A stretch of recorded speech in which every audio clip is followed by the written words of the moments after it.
I've shared on a previous real side experiences over the years that my sister Lindsay has shown varying degrees and a fluctuation of interest with her own awareness process. That although she seems to have little inclination with the ears on the physical, on the occasions where we engage physical level-wise, as I will speak of my real side experiences, and drop a few real ears-related references where able, where there is the opportunity and opening to do so, so invariably something of what I am saying is being seeded, if not consciously acknowledged, at the very least subconsciously. As I shared on another real side experience, as children, Lindsay and I would have real side shared experiences, and the guides were watching over us at that point, even though neither of us had consciously decided to step up. For the guides always will determine those becoming ready for the opportunity and tend to begin to feature in their real side experiences in at least an observing capacity, and where able and where the individual is paying attention, to perhaps present a few hints and nudge the individual along. So it would suggest, as I was shown these long-forgotten, shared real-side experiences I had with my sister, where the guides were indeed watching over us, that both my sister and myself were potentials for the opportunity of the ears. What would happen is that I would be involving myself with all manner of paths and spiritual type practices and pursuits, always seeking something but never quite finding it, until I came across the new presentation in 2017, and my seeking came to an end, as I knew at that moment this is what I had been searching for. My sister, however, would very much immerse herself in her chosen want of a family, children, etc. Nothing is negated or denied. Anybody can have whatever they want, but ultimately the idea is to recognize the ears through the comparison that everything created in the simulators provides, and not make what are our creations into our reality. Despite then our very diverging intents, as I said, throughout the years of real side experiences, has she expressed quite the fluctuation of interest with the ears on the real side, as the real side always will reveal our intent laid bare, or at least the intent of the individual at that particular moment that we encounter them. For recently, as I have shared, has Lindsay seemed to be more so coming around, and even possibly stepping up, even participating on a few real side assignments, etc. Although the situation is this: consciousness overwhelmingly has been programmed as agreement to the dark forces in all their expressions and forms. It's as though every individual who embraces their consciousness creation and personal self is then a support for the dark forces. If each consciousness are the bricks that then make up the dark force agreement simulator structure, then to hold to the consciousness is the maintaining of oneself as a part of that, one of the bricks or cogs that perpetuates the dark forces' control, and a simulator then overall according to the dark forces' desires. And consciously the human individual may be oblivious of this agreement. On the surface they may seem very amiable, but their consciousness, as all human consciousness is, will be programmed as a dark force agreement, especially the larger part of the consciousness, the subconscious, that most will not realize. This support then for the dark forces, through the dark force agreement consciousness held to, will express on the real side, where we may find our family members and associates, those not on their awareness processes, automatically interfering or even attacking us where they have the opportunity. Again, likely unconscious that they are doing so, but automatically expressing the consciousness they hold to, a consciousness that is a support for the dark forces, and so will they be vehemently opposed to anything that conflicts with the dark forces' interests, that being opposition to anyone choosing to become more aware, disassociate from the consciousness as per the awareness process, and effectively remove their own consciousness brick from the overall dark force structure. And of course, remove enough bricks and said structure starts to become somewhat unstable. And so it follows that until the process of complete consciousness disassociation is completed, a complete retracting of a consciousness agreement, then whatever of the ideas of consciousness still clung to will express as they will on the real side, and so naturally even those with a firm intent set with the ears, until this consciousness releasing process is complete, will occasionally present themselves in a disruptive or unbeneficial way on the real side. And as I said, Lindsay has shown increasing interest with her real awareness as revealed on the real side, but this has as yet not been apparent physical level-wise, consciously with her personal self, at least not that I have seen. Maybe she is singing the NuUU, but electing to tell no one she is doing so at this moment, etc.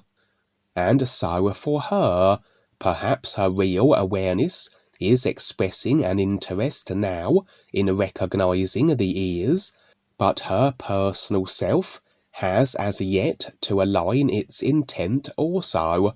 As a consequence, she will be in rather a vulnerable position, for at that moment, on the verge of taking the leap into the unknown, so to say, yes, the guides will recognize the individual that may be preparing to do such, but the dark forces will also, and until the individual does step up, they will be very susceptible to not only attacks and intimidation tactics, but seduction by the dark forces and the influence.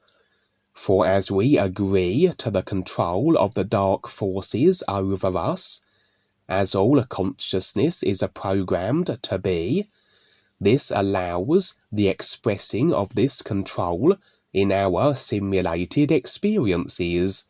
We have effectively given the dark forces agreement permission to dominate us within the parameters of the agreement we have with them, and so, just prior to an individual potentially stepping up, at that moment they completely will be embracing the dark force agreement designed consciousness, and invariably will be attacked, intimidated, or coerced and seduced into working with the dark forces. For individuals that become more aware and more capable throughout multi-dimensional creation as a result, can become valuable assets if they can be turned to the dark side, so to speak. And so it was that on the real side would I encounter my sister Lindsay, though at that moment she seemed unable to see me. Sometimes we simply observe the experiences, aside from creation, from the view of our real awareness, that we are not directly participating, and so are effectively invisible to those that feature. But on this occasion I was inserted into the simulation of the experience, just that I was rendering myself invisible. I was being shown Lindsay's activities at this moment, but that my presence, if detectable, would have a bearing on her chosen actions, hence my invisibility. We are generally our most authentic selves when we don't think we are being observed. She would be wearing a very smart and expensive attire, a suit of a kind, and approaching now a series of high-rise buildings that stretched skyward for seemingly miles. I would follow her as she entered one of these gleaming skyscrapers.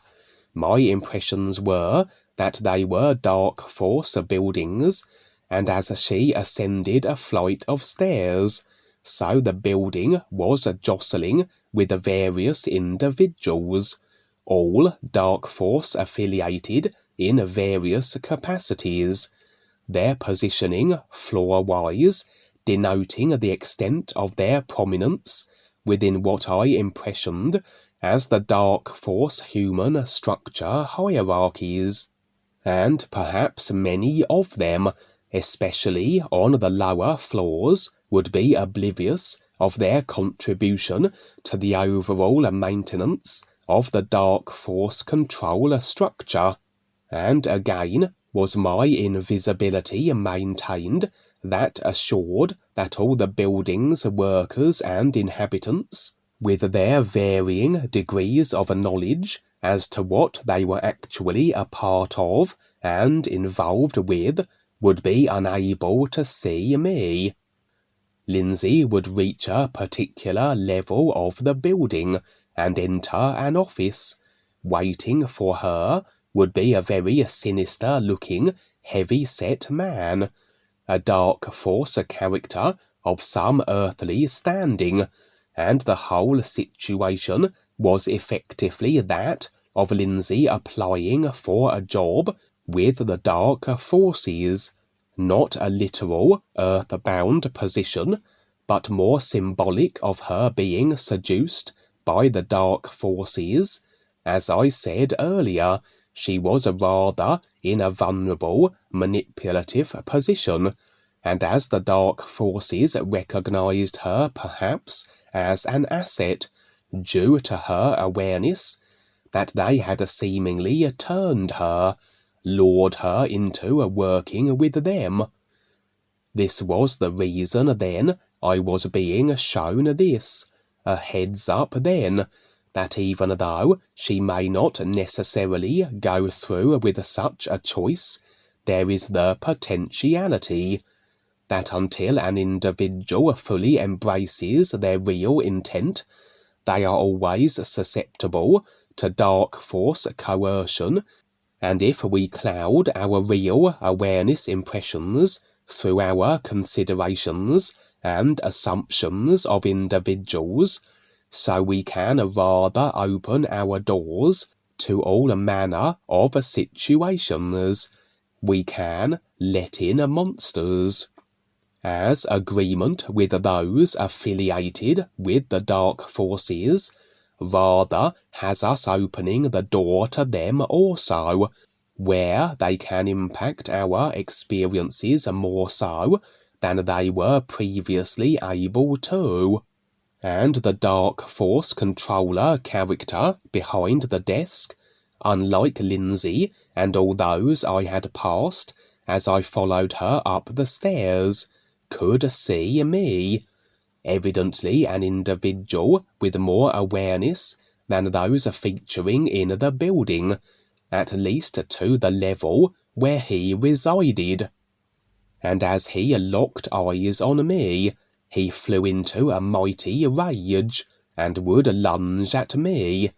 I would withdraw, electing not to engage, and would in fact warp through the very side of the building, hovering in the air beyond.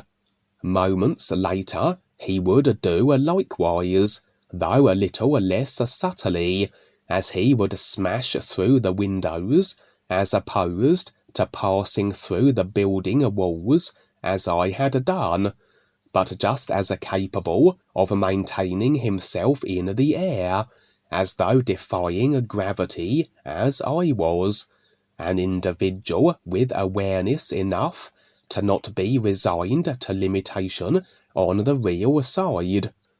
And so it was that he would pursue me through the skies, as I shot off in a random direction with him following. As it transpired, he was a dark force being with a shape-shifting capability. My impressions were that he was indeed an Earth-based individual, a reptilian hybrid controller of a kind, and had this shape-altering ability on the physical also.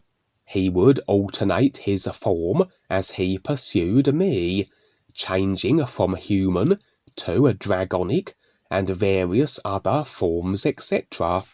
He would somewhat lose his initial rage, and instead, as he pursued me, he would attempt to have me join the dark forces also, presenting what he construed as an irresistible offer, with all the various advantages that such would provide. My further impressions revealed that I had had an association with this individual many lifetimes ago, for indeed, throughout all our many lifetimes, have we assumed various roles and chosen positions, life choices, etc. We have all played the created roles of the villains and the good guys, so-called, and it would seem that at some lifetime or other, had I been affiliated with this individual, operating in a dark force-orientated capacity with him, or at least in ways that were not especially life or awareness beneficial, and during that lifetime had we both had a shape-shifting ability. He had clung on to his chosen path, that of maintaining his desire for dark force-orientated lifetimes and experiences, that continuously then projected him into such positions to where he is currently, as an Earth-based hybrid controller with his shape-shifting ability retained. I, however, had moved along more variation of experience. From what I have been shown, I tend to jump all over creation, as though wishing to experience as great a diversity of situation as possible, as though in every lifetime I start to forge and formulate the idea agreements that will project me into a future position that is as far removed from the current one as possible, including the kind of roles and body forms I assume. This dark force character was aware also of my being affiliated with him in whichever lifetime it was where we both were shapeshifters, and it was as though he had the ability to alter the very scene we were in, to show me some of this lifetime, as though a further effort on his part to seduce me into becoming part of the dark forces. From his perspective, what we were involved with in the past lifetime was very enticing, and so bewildered was he when I still refused his offer, as he couldn't understand why such would not have appeal. So distorted was he with what he had embraced as that which satiated his thrill-seeking, sensation astral vehicle, etc. The scene would fade, and I would find myself now in the presence of Lindsay and the same dark force character. It would seem that Lindsay was a dark force agreeable, still wearing her expensive suit, and standing in evident acquiescence to the shape-shifter controller. What followed was something I have experienced a number of times and shared before, a tactic the dark forces also delight in employing, where they will attempt to cultivate emotional responses of guilt or shame by showing me some of my less than admirable lifetimes. For if one does fall into the decided emotion of guilt or shame, they are far more easily manipulated, for generally people will do anything to have the burdens of guilt and shame alleviated. They are more agreeable to solutions than offered or available, and the solution here was as expected, that of the continued proposal to join the dark forces, and all the guilt and shame would go away, as according to the dark force shape-shifting character, as Lindsay nodded approvingly beside him, with a huge sinister grin plastered across her face. On the previous real side experiences, where this tactic of guilt or shame inducing through past life transgressions has been ventured, where I did react with such decided emotion, so the effect consequences had me in unfavourable situations, as I said, rendering me more agreeable then to the offered solutions that would alleviate such emotions. And on one experience I shared, was I agreeable to the punishments as deemed appropriate for my past lifetime crimes, for example, until a guide stepped in and rather had me see sense, as it were, for those involved only could continue to torture me if I allowed it, and I was permitting the torture as a means of easing the guilt I was wallowing in, accepting of my punishments to alleviate this created emotional response. As I said, a similar situation, only for every time the dark forces apply the same method, so we tend become better able to deal with it, to stand indifferent to it, and ensure we don't bring any emotional reaction to bear, where we are then in a position of vulnerability and easily manipulated. For the dark force character here would proclaim how my recognizing of the ear's efforts are pointless, due to my past lifetime transgressions, etc., as though this had me unworthy or unsuitable. He was rather a persuasive, silver-tongued individual. But of course, we come to the realization that regardless of what we have done in lifetimes past, every moment is a new now, and it is what we are deciding in this new moment that counts.